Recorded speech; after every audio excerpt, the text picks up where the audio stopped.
Number one reason for success is people focus on things that have high potential consequences. Number one reason for failure is people focus on things that have low or no potential consequences. Exactly what Joe was saying earlier, the famous Drucker quote, very worst use of time is to work intently on something that need not be done at all. I've dedicated my life to being a small and medium-sized entrepreneur, and I've devoted the second half of my life to helping other people to be successful small and medium-sized business owners. And Carl Schramm of the Marion and Ewing Coffin Foundation, the preeminent foundation on entrepreneurship, wrote an article in the Wall Street Journal 2 days ago. And what he said was that there have been very few empirical studies into what actually makes a successful business. That most of what is taught in the entrepreneurship faculties of the universities is nonsense. In fact, he said that there's something like 1,687 professors of entrepreneurship, and their primary focus is drinking their own bathwater and telling that entrepreneurs have to have a business plan. And if you have a business plan, you'll be successful. And they spent 2 years in their faculties teaching people how to set business plans, and 49 out of 50 businesses are started without a business plan, including some of the most successful businesses in the world today. So we are now just starting to learn what we really need to do to build successful businesses. And what Joe is doing here is absolutely marvelous, because it can save you years of hard work and hundreds, even thousands of hours of hard work to understand how to do it much, much faster, to shortcut. We say there's always a learning curve in anything, and what we want to do is we want to jump the learning curve. We don't want to spend years and years learning what we need to learn to reach a certain level of income.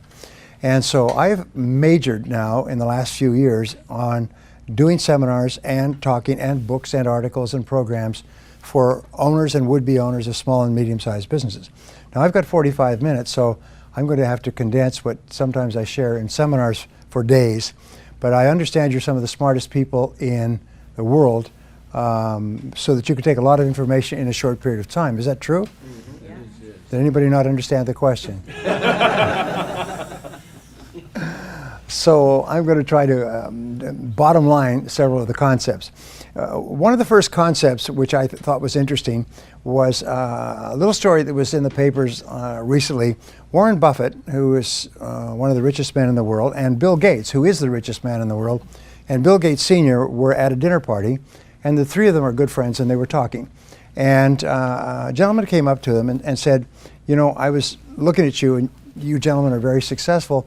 What would you say is the most important quality of success? And all three, according to a bystander, all three broke off their conversation and turned and simultaneously said, focus. Focus is the most important requirement for success in our fast-moving world today. If you can focus, you can succeed, and if you cannot, you cannot. It's almost a black and white thing. Well, I thought that was interesting, because the way Joe and I met is I put together a program some years ago called the Focal Point Program, which basically brought in business owners like yourselves and taught them to focus. And we spent 3 years going through every single aspect of life. We had 82 exercises that dealt with family and business and marketing and product and service and competition and positioning, and it was focus, focus, focus. And my offer, which is not as good as Joe's, but my offer was that you will double your income and double your time off within 12 months, or there'll be no charge for this program. And I never had to give a refund. In fact, many people doubled and tripled their income within 30 days, just by learning to focus and just by thinking in terms of focus. So it's really, really important. I read an article about myself. It was a very successful entrepreneur in New Zealand, and the article was sent to me last week. I'm reading this article, and he said the turning point in his life was when he went to a Brian Tracy seminar and learned how to focus. He was broke, he was unemployed, he had no money, and he walked out of the seminar a completely different person, and he had written goals. He then looked around, and as it happens, he saw an article on coffee shops and Starbucks success in the United States. And it said coffee shops are a good business to be in, because more and more people like the idea of a specialty coffee shop, and if it has a Wi-Fi, then they go there, it becomes a social center, and so on. He knew nothing about coffee, and before the dust had settled, he owned 80 coffee shops in Australia and New Zealand. And then he says he got into a divorce and had to sell it for $50 million to share the proceeds with his wife. but he did not sell off the worldwide rights to it, so he's rebuilding. Anyway, his point was at the end of the article, they said, well, what would you say to aspiring entrepreneurs who want to be successful? And he said just two things. He said, focus and fail fast. Focus and fail fast. Learn quickly, try something new. And I thought I would just pass that on because it's sort of what I have discovered over the years, is the faster you fail and learn, the faster you succeed.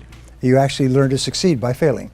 You know, Thomas J. Watson's famous line, if you want to increase your rate of success, you must double your rate of failure, because success lies on the far side of failure. Well, over the years, I've done a good deal of reading, and I came across a concept that I want to share with you, and we were talking about this a little bit earlier. And the concept is, the question is, what is the most valuable and highest paid work that you do? It's a really interesting question, because when I heard the question, I didn't know what the answer was. What do you think the highest paid and most valuable work is that you do? And the answer is thinking. Thinking is the most valuable work. Now, I am the best-selling author in the world in time management, also on goals, also on some other subjects. But I began studying time management about 30 years ago, and I came across a word in my studies, and the word was consequences. And what it basically said is that something is important if it has big potential consequences, and something is unimportant if it has low or no potential consequences. Number one reason for success is people focus on things that have high potential consequences. Number one reason for failure is people focus on things that have low or no potential consequences. Exactly what Joe was saying earlier, the famous Drucker quote, very worst use of time is to work intently on something that need not be done at all. And one of the things that is holding back entrepreneurs, business owners, it's killing them, by the way, and it's wiping out an entire generation, is this obsession with technology. I see people that are walking with their phone. It's almost like drug addicts that are mainline. They cannot stop staring at their screen. They cannot stop pushing their buttons. I hate to say that there were people in this room that had that problem, but the fact is that this obsession with looking at the screen and staying connected is killing people, because it stops them from focusing. You cannot focus if you are distracted like an attention deficit disorder dog. So you're constantly ringing and responding to bells, almost like a crazy person in a toy factory. And so just as a quick aside, if thinking is the most important thing you do, because of the consequences of thinking determine the entire quality of your life, then the quality of your thinking determines the quality of your life. And so the more time that you spend thinking and thinking well and thinking clearly, the more successful you are. Over the years, I've worked with some very powerful people, billionaires and multi-billionaires, people who are on the Forbes 400 list repeatedly, over and over. And I've had a chance to be with them during crises, and when times where something was happening that was serious. It was a major problem. And I noticed that they all had one quality in common, is they all went calm. It's just, they went calm. People around them were angry and upset and worried about what happened and who did it and so on, and they would just go calm, almost like a pond would go calm. And they knew, and I learned later, I didn't know why this was, I admired it, but I didn't know why it was, is that when your mind is calm, your entire cerebellum, the thinking and deciding brain, functions at its highest level, like turning up all the lights on a dimmer switch. It's functioning like a Christmas tree. But when you get upset and angry, what happens is your thinking reverts to your limbic or emotional system, and your ability to think clearly diminishes dramatically, and you make a lot of mistakes. That's why when you are facing a difficult situation, you have to use every skill, trick, game, whatever it is, stay calm. And that's why they teach you to meditate. And they find that meditators in business are far more successful because they can automatically trigger their mind into the calm of meditation when they're facing a crisis. It enables them to think with greater clarity. Now, a couple of years ago, a man named Daniel Kahneman, a very fine man from reading him, who had won a Nobel Prize in psychology and neuroscience, wrote a book called Thinking Fast and Slow. And this book, it was a very esoteric book, and I don't recommend that you read it. It's 500 pages of hard slogging. I will give you the essence. I do the reading, pass it on. I will give you the essence of the book. He said that there are two types of thinking. There's fast thinking and slow thinking. Fast thinking is intuitive, it's instinctive, it's automatic, it's reactionary. I think of it very much as how you would drive through busy traffic. You're not giving a lot of thought, you're just interacting. He said the other type of thinking is slow thinking. And slow thinking is where you just slow down the thinking and take time to think through issues.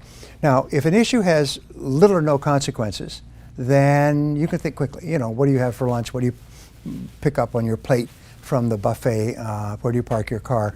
These are the consequences of these decisions are almost non-existent.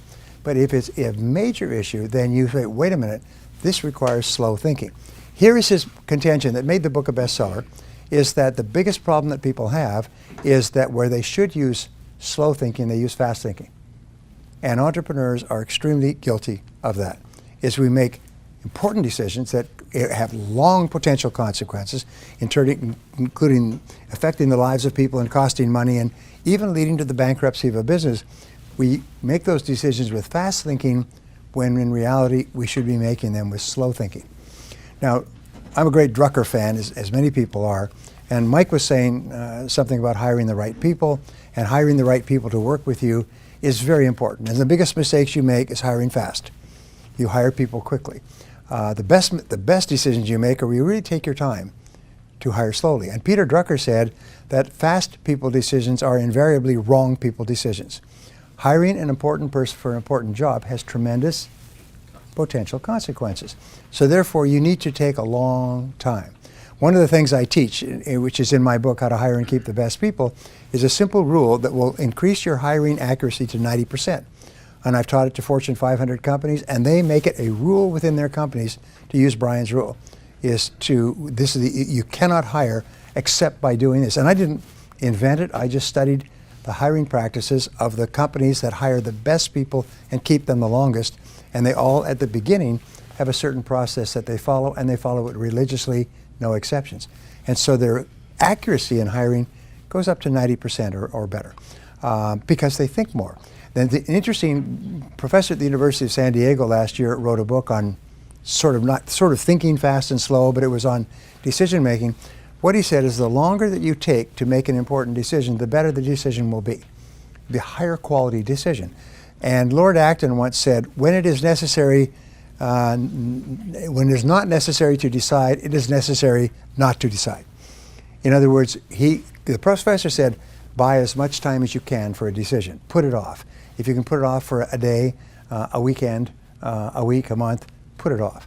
Some of the best decisions that you make will be decisions that you will allow to steep for a while, like water in tea. So thinking is the most important thing you do. We call it thinking fast and slow. So remember, anything that is important that has long-term consequences is a candidate for slow thinking. Discussing it with other people, sitting quietly, going for a walk, letting it ruminate in your mind, sleeping on it. You know, they say if it's a big deal, sleep on it. So there's 3 thinking tools I want to give you, and then 7 ideas. So the 3 ways of thinking, which the first way I start off every seminar, is what I call zero-based thinking. And everybody who knows me for any period of time knows that I harp on this.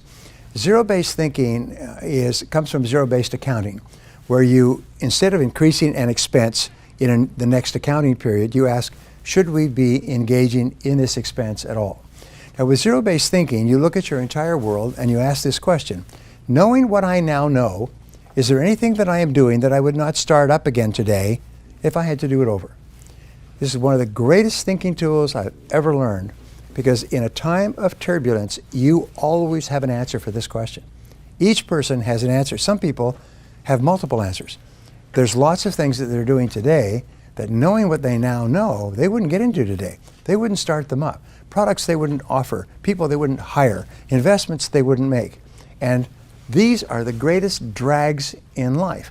These are sort of like a sea anchor. You know that you drop it and it drags, it slows down the boat. Well, how do you tell if you have a zero-based thinking situation? And many of you were asked to write your problems, challenges, opportunities.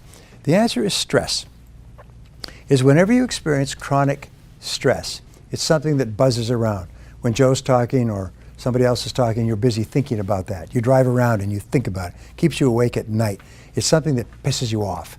It's something that irritates you and angers you and frustrates you. Whenever you have chronic, which means ongoing, continuous, this is a candidate for zero-based thinking.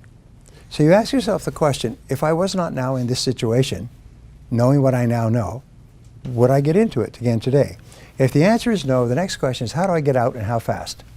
How do I get out and how fast? If ever the answer comes back that I would not get into this again today, it's too late to resolve it. It's over. The only question now is, how long do you suffer? How much emotional suffering, how much financial suffering do you make before you walk? And so the most important requirement for practicing zero-based thinking, which a lot of people don't like to practice, is courage. I call it the C word. You need the C word. You need to have the courage to look at every part of your life and say, is there anything that I'm doing that, knowing what I now know, I wouldn't get into? Now, the starting point of zero-based thinking is always with your relationships. And those are both personal and business. Whenever I've given this talk, by the way, within a short period of time, divorces take place all over that city. People go home and say, geez, if I hadn't married this person, I would never marry them again today. And that's what's making me miserable.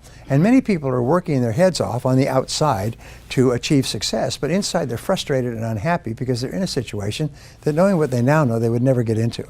So I call this a quink analysis, and I'm going to ask you to do this for the rest of your life and do help other people do it. K-W-I-N-K, knowing what I now know. Do a quink analysis on everything. Do a quink analysis. In my company, what we say is, we look at every single person and on a regular basis, and we say, if we had not hired this person and they walked in today to apply for their current job, knowing what we now know, would we hire them? If the answer is no, they're gone that day. There's a little rule, by the way, that in one of my books, it says the best time to fire a person is the first time it crosses your mind. And because after that, it's only pain and suffering. And if the longer you keep them in place, the more likely they are to sue you. And the longer they sue you, the more it's going to cost. So therefore, if you find that you've made a mistake, belly up to the bar, have the courage to admit, I made a mistake, and cut your losses. There was a great book by an author called the Zurich Axioms some years ago, and it was Principles of Success. And anybody who's in finance has probably read the book, because a very successful New York financier. And he was talking about the gnomes of Zurich, whoever they are, and the rules that they go by. And he said the number one rule for success in business, personal life, is cut your losses. When you realize you made a mistake, bad investment, bad hire, bad relationship, cut your losses quickly. And what do they say in Las Vegas? You know, cut your losses, let your winnings ride. So in life, that's what we do. And the faster you cut your losses, fail fast, the faster you can start doing things that are much more productive. The second area has to do with every part of your business. Joe and I were talking about what I think is a revolutionary new field, though it's not revolutionary and it's not new, but it's business model innovation. And it's based on the concept that whatever business model you're using today is probably obsolete. If you're in any kind of a business that uses technology to market it, especially an information-based business, knowledge-based business, consulting services, training, anything else, chances are your business is obsolete. The way that you, and the business model is your method, your step-by-step process of generating profitability. Now, there are some companies that struggle along, and then find a new business model, and the next year their business is up 5 or 10 times. Profits are just overwhelming. They're living in big houses on the hill, driving Cadillacs and flying private jets, and you say, what on earth did they do? They changed their business model. And if you don't change your business model, if it's the wrong business model, two things are going to happen. Your competitors are going to come up with a new business model and eat your lunch, and or you're going to go broke. So it doesn't mean that your business model is wrong. It just means that you must be open to the possibility that your business model is obsolete, and that just means that there is a better business model. There's a superior business model, and your job is to find it. And again, there's no fixed answer to it, but I think that this is a great area of thought. I think this is a great area, and it's sort of like a tool for you to have. I wonder if I need to change my business model, which is your way of generating sales, producing and delivering products and services, getting payments, and achieving profitability. Well, so coming back to the second is look at anything in your business. Look at your products, look at your services, look at your people, look at the way that you advertise, market, and ask, is there anything that you're doing today that, knowing what you now know, you wouldn't start up again today? And the only question that you ever ask is, does it work? Does it work? Does it work? If it's not working and you can tweak it, then that's fine. If it's not working, have the courage to admit this isn't working and abandon it. Now the third area has to do with investments in zero-based thinking. Investments of time, which people hate to lose. Someone said earlier that people hate to lose. It's one of the greatest emotions. We hate to lose time if we've invested a lot of time in a course of action, a project, a business, a relationship. The second is emotion. If we put a lot of emotion into a course of action, a product, a course of study, a relationship, or money. We hate to admit that we made a mistake and that what seemed like a good idea at the time has turned out not to be a good idea, and knowing what I now know, I wouldn't get into it. And have the courage to cut your losses and run. Now the reason I teach this first is because you can't make any progress unless you clear the decks, unless you get this 800-pound gorilla that's holding you back out of your life.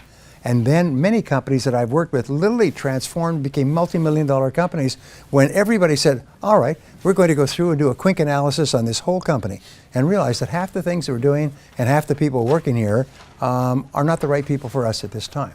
And half the products that we're offering aren't selling and never will. They've been replaced by better, cheaper, faster products in the marketplace, so cut your losses. What happens when a big company gets into trouble? They bring in a quick analysis man, and he comes in with a chainsaw, and he shuts down all the factories and all the stores that are not profitable, and the company goes from profits to losses in 1 year. Anyway, the second thinking tool that I teach people is WPO thinking, which is worst possible outcome. In everything that you're doing, always ask yourself, what is the worst possible outcome of this course of action? And can I survive it if it were to occur? And if not, what could I do to make sure it doesn't happen? One of the number one reasons that we worry about anything in life is because of fear. And when you ask yourself, what is the worst thing that could happen in this particular situation? And then if you can say, all right, if that happens, I'll live with it. Then your worry goes away and your mind goes clear and calm. And now you say, now what can I do to make sure that the worst does not happen? And then you become proactive and you take charge of your life. The third thinking tool, I hope I'm not going too fast for you. The third thinking tool is called the principle of constraints. And it's one of the most important thinking tools ever discovered. It says between you and anything that you want to accomplish, there is always a constraint, a limiting factor, or a choke point that sets the speed at which you accomplish your goal. So I was just doing a teleconference a few minutes ago. So the question I said is, let's always set the goal of doubling our income. You want to double your income. Okay, want to double your income. Then why isn't your income already twice as high? Now in business, we don't think of doubling our income, we think of doubling our profitability. What we're concerned with is net cash flow. We're concerned with the amount that we take home to our family at the end of the day. Not the gross, but the triple net. So we say, if I want to earn twice as much, and everybody in here can and will earn 2, 3, 4, 5 times as much sometime in the future. If I want to earn twice as much, why aren't I already earning twice as much?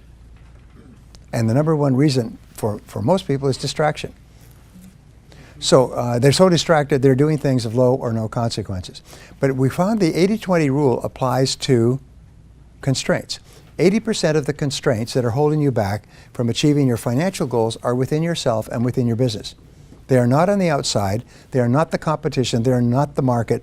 They are not the people in Washington or the taxes or regulation. 80% are within yourself.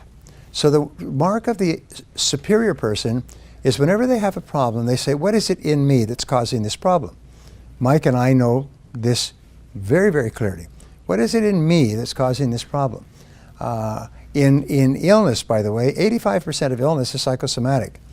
As Dennis Waitley said, it's not what you're eating, it's what's eating you that's causing the problem. And so the starting point, and the first thing a doctor will tell you, or a psychologist, is what is it that you're not dealing with? And you can go back to zero-based thinking. What is it that you have in your life that if you had to do over, you wouldn't do it? So ask yourself what's holding you back, and usually it's the quality of self-discipline or it's a skill. Now, one of the things that changed my life forever was when I learned that all business skills are learnable. You don't have to be a genius to learn any business skill. You can learn any form of technology, as Mike has proven that with his products. You can take a person who's basically shoveling shoe polish in Shabokin and teach them how to be technologically superior enough to earn a living from it. Every business skill is learnable. And so I say, what one skill, if you are absolutely excellent at it in your business, would help you the most to double your income? What one business skill? If you could wave a magic wand and wake up tomorrow morning superb in this area, what skill would it be? And you know, when you ask that question, everybody knows the answer. They know what it is. But here's the challenge. You don't like the skill because it involves rejection, embarrassment, ego, potential failure, loss. You've tried it in the past, you haven't been good at it. But nobody asked you what would be an easy skill to learn. They just asked you what skill would help you the most to double your income. And here's what we have found is that most of us are only one skill away from doubling our income. And all business skills are learnable. And if you study the people who go from the top to the bottom in the Fortune 500 or Fortune 1000, they found in 25 years of research, these people learn one skill at a time. Like climbing the ladder of success and the ladder of income, like sniper, one shot, one kill. They don't try to learn 50 skills. They learn the one skill, focus, the most important skill, and they get their company focusing on the one skill that can help you the most to generate sales and profitability. Hey, I hope you're enjoying this video, and I want to let you know that I have a new book that's come out, and if you'd like to get it absolutely free, there's a link below in the description, or you can wait till the end of this video, or you can simply go to joesfreebook.com and you can get a copy there. I talk about what I call the greats, the 7 greats in business. And actually my 3-day seminar has the 10 greats. But the seven greats in business I will give you briefly. First of all, successful companies have great leadership. And leadership is the ability to get results. But it's also the ability to allocate resources, which means it's the ability to make decisions and to make hard decisions. Because if it were easy decisions, everybody would be a leader and everybody would be rich. So making decisions using thinking, slow thinking, using long-term thinking, is the critical job of the leader. Drucker says, the first job of the leader is to ask what results are expected of me. And then I add to that, of all the results that are expected of you as a leader, what is the most important result that you need to get to achieve the sales and profitability for which you are responsible? One of the rules what we learn in business, we never complain about anybody or anything in our business because we're the boss. We're the ones who decided this. We don't complain about your staff because you hire the person. If you don't like the person, get rid of them. Don't complain about them. You just sound like an idiot. You know, it's like picking up food from the buffet down there and saying, I don't like this food. Well, I never have liked this food.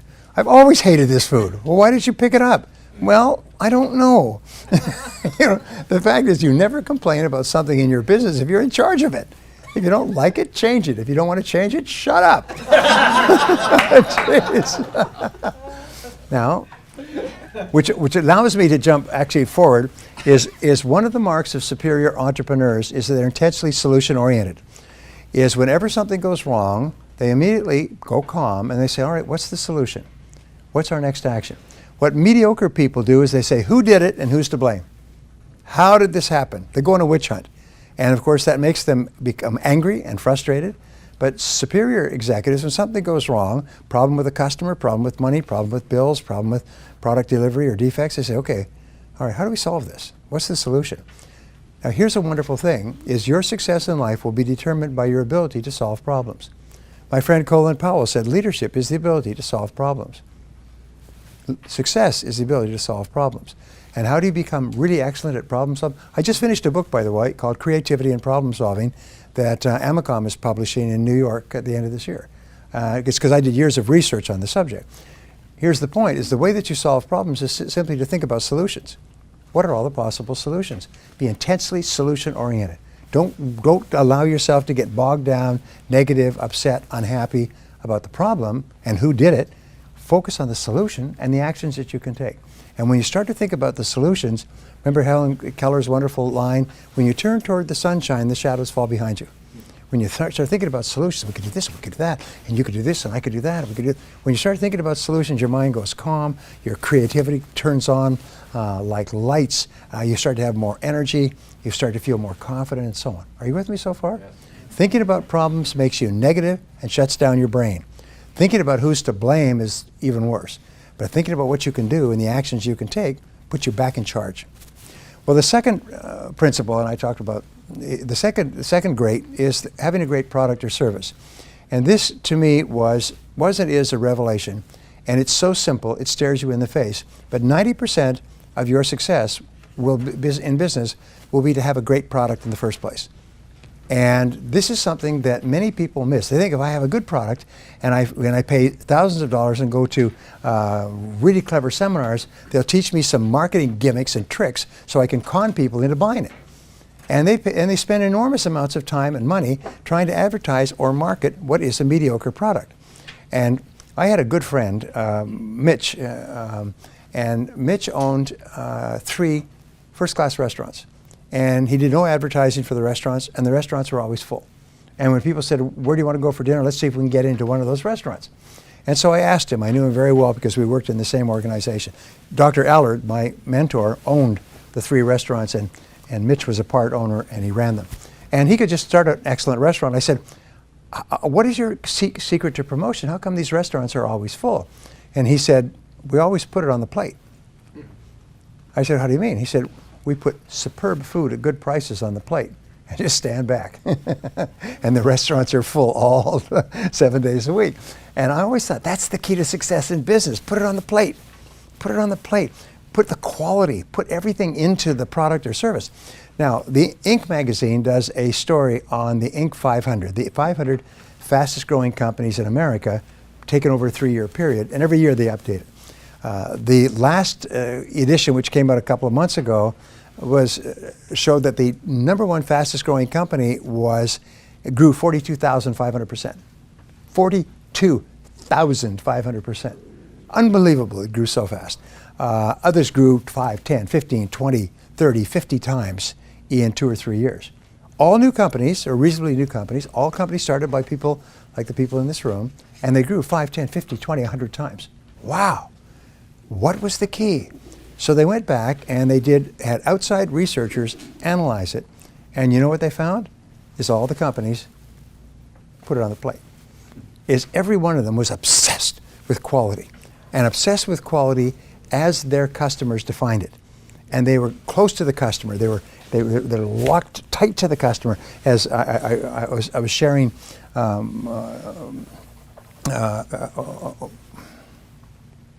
his idea about what was it called? What was your WTC? What did you say about customers? Oh, Well, think like a Joel, customer. yeah, TLC. think like a customer. Sharing that on my conference today. Think like a customer. The very best companies think like a customer. What do customers want? What do customers need? And you know, the key to success is make your customers happy, and then make them happier than your competitors. And then every single day, wake up and think, how can I make my customers happier?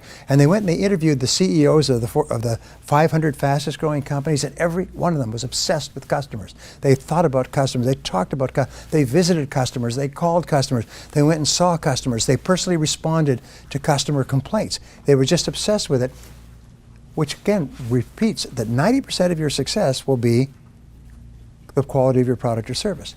Now, how can you tell if you have a great product or service? Well, it's a very simple test, and this is the test that predicts your future more than any other test for the rest of your business career. How many people, after they have used your product or service, turn to another person and say, geez, that's a great product. Geez, that's a great service. Geez, that's a great company. Geez, those are great people. And how many people say this is a great product? What percentage? 50%, 40%? Average in America is about 30%, 35%. Top companies like Apple that come out with an iPod, an iPhone, and an iPad, people consume the product. The next time they come out with an iPhone, they sleep on the sidewalks in rows of hundreds to be the first purchasers. They come out with an iPad, hundreds are sleeping on the sidewalks to buy it and pay outrageous amounts, and then they start showing everybody else, isn't this a great product? And then they have apps. Look at this app. Look what you can do with this app. How many people have an iPod 5, an iPhone 5? Okay? How many of you showing other people the panoramic thing? How you can take panoramic pictures. Isn't that a great concept? You know it used to cost thousands of dollars to have panoramic cameras that could take a panorama? And now you've got it in your iPhone as one of 100 or 1,000 different things it can do. So people who buy their products become their preeminent salespeople. They're running around grabbing people and bothering them and showing them the product or bragging about the product. In a movie, by the way, the movie companies only have enough advertising for the one weekend. They could take big ads for one weekend to get people into the theater quickly. After that, the movie will either grow or die by word of mouth.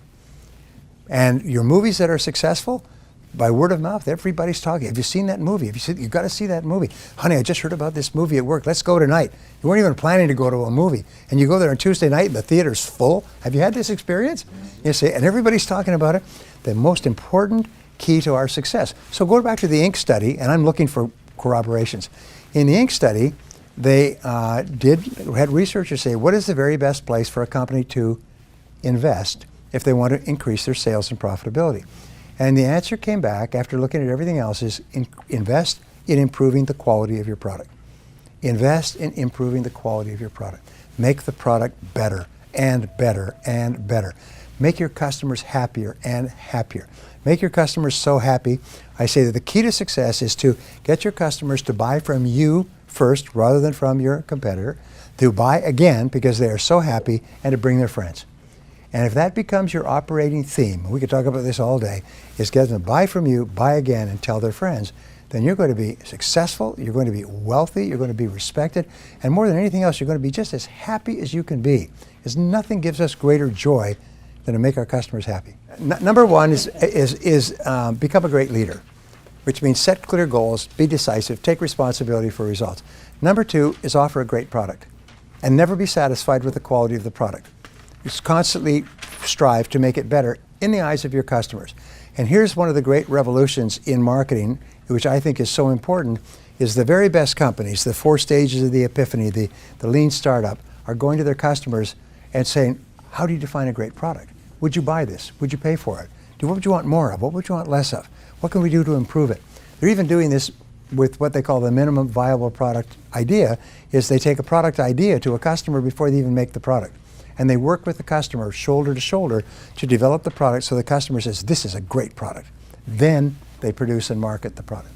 So number 3 is you want to have a great business plan. But a great business plan simply requires that you think through on paper the critical aspects of your business, and especially you analyze what it's going to cost, what you can sell it for, what kind of profits you can make, who are the people that you will need. There's a great story of Napoleon's generals all around this large table with maps of Europe spread out, and this is when the French armies were conquering everywhere. And they were talking about what cities or what municipalities, what duchies that they were going to attack with the army next time. And Napoleon would come in from his office, which was nearby, and he'd say, what are you doing? He said, we're talking about we're going to move the army from here, we're going to move it to there, and so on. And he'd say, well, gentlemen, he said, I'm afraid that we can't do it. We don't have the horses. And you've heard the expression, we don't have the horses. It comes from Napoleon. And what he was saying was that the entire army was driven by horses, cavalry, and horses to pull the wagons with the supplies and everything else. And they could get more men by recruiting on the march, as they did. They recruited, as they went through a village, they recruited people. Join the army, see the world, that sort of thing. Join the army, see the cannons. But the horses, those were scarce. And so the whole success of the army was determined, could they get the horses? That's why when Mike talks about getting the right people, is where do we get the horses? We got the ideas. We know what needs to be done, but where do we get the horses? So these are the things that you think through in a business plan. What kind of technology will you require, and what will it cost to set it up, and who's going to run it and operate it? What kind of advertising, publicity, promotion will you require? How much will it cost? What kind of returns will you get? So a business plan, and there's many people, I'm sure you have lots of business plan models that are quite common, is a business plan forces you to think long-term and to think slowly. And you'll always make better business decisions if you think long-term and you think slowly. The fourth area has to do with having a great marketing plan. And a great marketing plan is what you talk about all the time. But there's a rule in advertising. I used to work for a large advertising agency. And the rule is the fastest way to kill a product, a bad product, is to advertise it or to market it. Is to find, because if you market it, what happens? More people use it. More people use it and are angry about it, then they tell more people and the product dies. So the fastest way to kill a bad product is to promote it.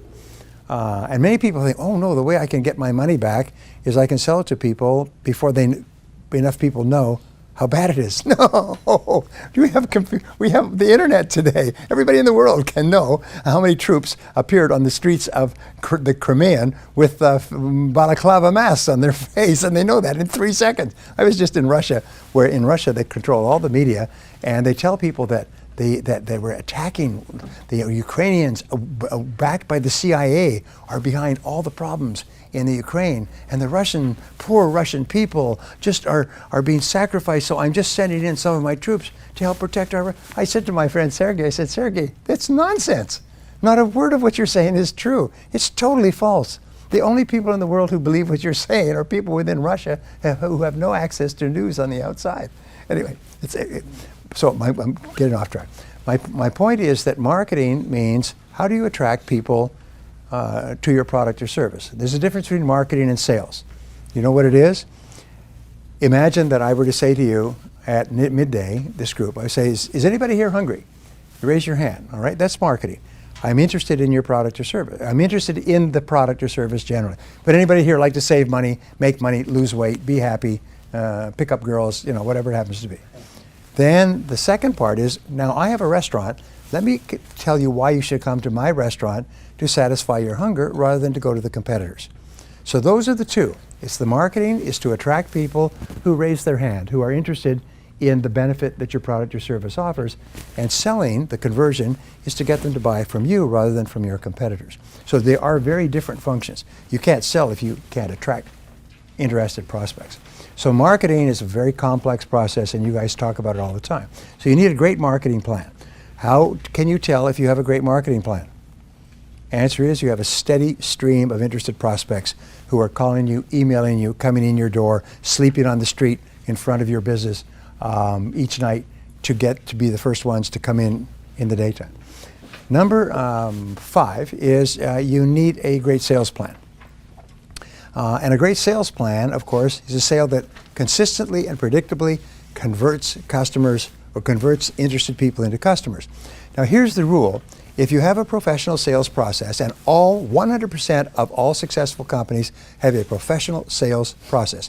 If you speak to the salesperson, I'm working with an international company that has a branch in Warsaw, and if you speak to the salesperson in Warsaw or the salesperson in Los Angeles or the salesperson in Johannesburg, 100% of them use exactly the same sales process. The first contact will be a telephone contact to offer you a benefit and to try to set up an appointment, and the words will be word for word. The reason this company did this is almost went broke because everybody was selling their own damn way. They would say whatever fell out of their mouths whenever they ran across a prospect. And they realized that without a sales process, we have a great product, which they do, and it's killing them. So they systematized the sales process. Their sales went up 1,000%. It's been proven that if you go from random selling to a proven sales process, and of course you have to debug it, you increase your sales 500% with the same number of prospects. I've seen people get their closing rates from 1 out of 10 to 9 out of 10 by simply improving the sales process. And so selling is really important. That's one of the things we focus on. Now, there's 2 more points that I want to talk about in terms of grades. One is generate great numbers. And this is one of the most important parts of business. All business activities and results can be expressed in numerical form. Everything, right down to the number of telephone rings or number of seconds it takes for a person phoning to make connection with a person who can help them. Jeff Bezos, who, as you see, got Best Entrepreneur Businessman of the Year, both Forbes and Fortune. They're obsessed with measuring every single activity. And they look at the seconds, the number of seconds that it takes. When we first bought from Amazon, they would advertise 5 to 7 days UPS. Today, they offer 1 to 2 days max. In cities like San Diego, where they have warehouses, you can order in the morning, it's delivered in the afternoon. Books, tapes, courses, clothes, it's Zappos overnight. They can deliver overnight. Because why? It's because they're obsessed with shortening the amount of time it takes to make customers happy. And the shorter the time, customers really value speed, and they'll pay top dollar for someone who'll make them happy faster. They've determined that. So look at the numbers. And the question is, what are the most important numbers in your business? What we teach in our longer courses is about 35 numbers in any business. Some of them are unimportant, some of them are extremely important. And there's 5 to 7 of those 35 numbers that are the A numbers, and then there's one number that's the most important number of all. And we call this, or Jim Collins, who wrote Good to Great, calls it the economic denominator. And when I started doing my coaching programs with entrepreneurs, one of the first things we taught was to identify your number. What is the most important number in your business? The number that most accurately predicts your success and your future. And most people get it wrong the first 3 to 5 times. What is your number? What is your most important number? The number that you just basically obsess with all the time. And one company went from struggle, written up in Entrepreneur magazine, went from struggling to bankruptcy. And then a friend of his asked him, what was your number? What was the number you were focused on? Well, we weren't focused on any number in particular. We didn't even hardly keep track. So they were just selling by gosh and by golly, and at the end of the day, they were bust. He had to go home and live with his mother at the age of 26. So he said, no, you have to pick a number. So he sat down and he said, and he picked a number, and it's called net contribution margin.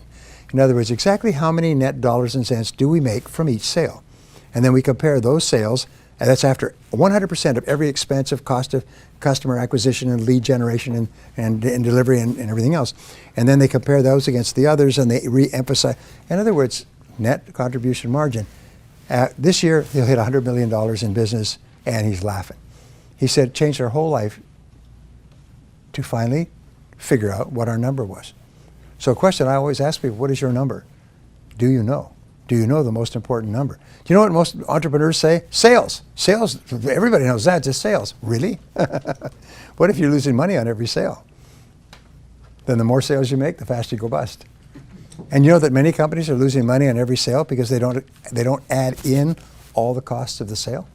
They leave out their own labor, they leave out rent, they leave out utilities, they leave out delivery costs, they leave out defects, they leave out packaging, theft.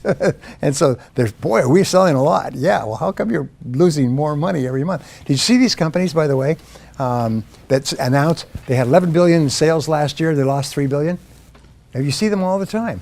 You say, how could you lose 3 billion if you sold 11 billion? Do you know why?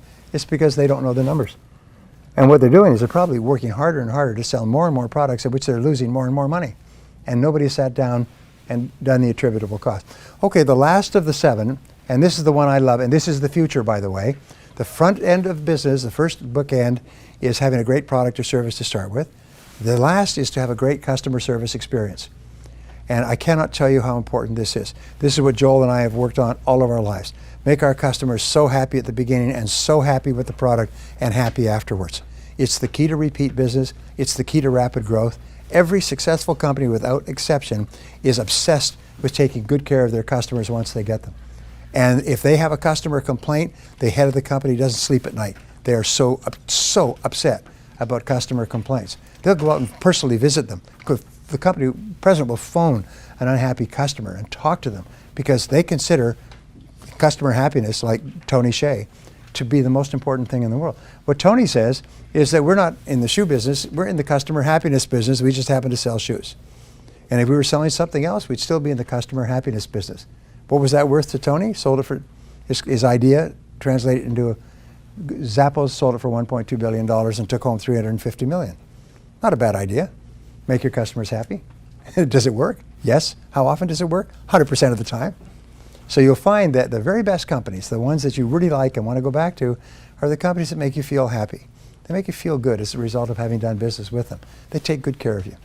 And as a result, you go back over and over again and you bring your friends. So those are the 7 greats that we talk about here. Great leadership, great product or service, great marketing plan, great sales plan, great numbers, great business plan, and great customer service plan. And if you have those, here's the interesting thing, is if you're missing one of them, it's like dialing a 7-digit number. If you miss one of them, your company will go broke. Miss any one of them, get them wrong, get the wrong answer, or miss it completely, then your company goes broke. So now we know scientifically, basically more and more of exactly what you have to do to build a high profit business. And the wonderful thing is it's all learnable. You can learn any one of these skills. Anything I just explained to you is as simple as ditch water. All you have to do is just say, and what is it? You think. Like, yeah, I could do that. I could do more of that. I could improve that. We could do that. Okay, I hope you found that video awesome and useful. So if you want to get a free copy of my book, I want you to click here. And if you want to watch some more videos that'll be useful and awesome, click here. Go ahead. They're over here. Do it now. Come on. Thank you. Watch them.